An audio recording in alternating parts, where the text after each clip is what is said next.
छत्तीसगढ़ में आरक्षण मामले पर घमासान थमने का नाम नहीं ले रहा है।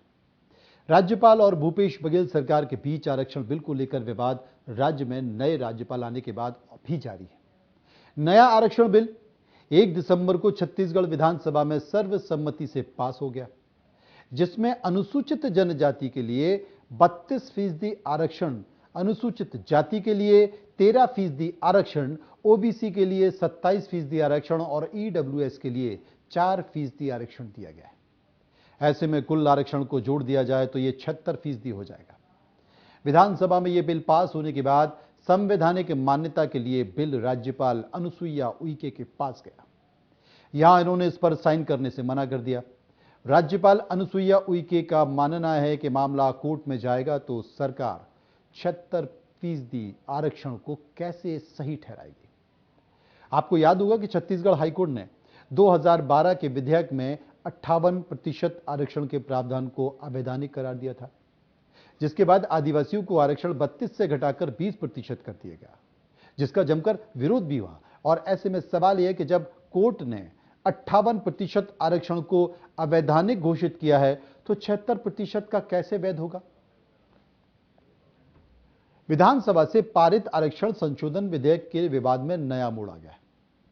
जब राज्य सरकार को राजभवन ने 10 बिंदुओं पर सवाल पूछे तो राजभवन की ओर से सरकार को क्वांटेबल डेटा की मांग की गई और जवाब में राज्य सरकार की ओर से भी 10 बिंदुओं के जवाब भेज दिए गए। आरक्षण विधेयक पर हस्ताक्षर की मांग को लेकर सरकार के तमाम मंत्री राजभवन का दौरा करते रहे। राज्यपाल अनुसुईया उइके के द्वारा पूरा घटनाक्रम पर सिर्फ विधि विशेषज्ञों की सलाह लेने की बात भी कही जाती रही। इस दौरान मुख्यमंत्री भूपेश बघेल ने राजभवन पर बीजेपी के कंट्रोल का आरोप भी लगाया था, आपको याद होगा। और इस विवाद के बीच केंद्र ने राज्यपाल अनुसुईया उइके की जगह विश्वभूषण हरिचंदन को नए राज्यपाल के पद पर नियुक्त किया और अनुसुईया उइके को मणिपुर ट्रांसफर कर दिया। आरक्षण पर राज्यपाल विश्वभूषण हरिचंदन ने एक बड़ा बयान दिया है कि मैं राज्यपाल हूं, राजनीतिक विषय पर मुख्यमंत्री से बात कीजिए, मुझे कुछ नहीं कहना। सुनिए। सर लेकिन बहुत संवेदनशील मामला है सर, कुछ बोलिए। युवा भी तो आप बात कर रहे थे सर, अगर समझ में नहीं है उसको लौटाएंगे क्या सर? बहुत संवेदनशील मामला है सर, जो टिप्पणी आपकी चाहेंगे इसमें। अब जिस पर मुख्यमंत्री भूपेश बघेल ने कहा कि राजभवन में बिल 4.5 महीने से अटका है, हम लगातार प्रयास कर रहे हैं। प्रधानमंत्री को पत्र लिखने पर भी मुख्यमंत्री भूपेश ने प्रतिक्रिया दी है। एक बार उनकी बात भी सुन लीजिए।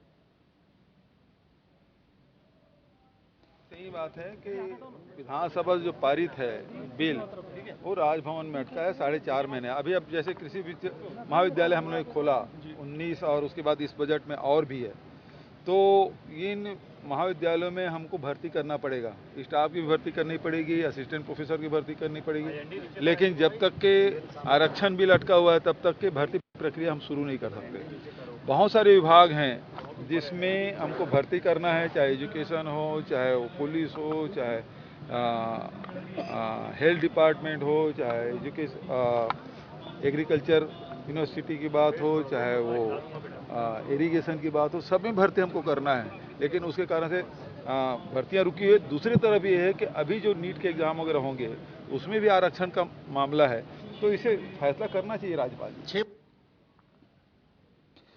देखिए, बहुत स्मार्ट है भूपेश बघेल। पहले उन्होंने राज्यपाल को फंसाया आरक्षण के मसले पर और उसके बाद अब वो नौकरियों, क्योंकि रोजगार एक बड़ा मुद्दा है, अब वो कहते हैं कि जनाब जल्दी कीजिए क्योंकि हमें लोगों को नौकरियां देनी है और जब तक आप स्पष्ट तौर पर नहीं बोलेंगे तब तक हम आरक्षण पर कुछ नहीं कर पाएंगे।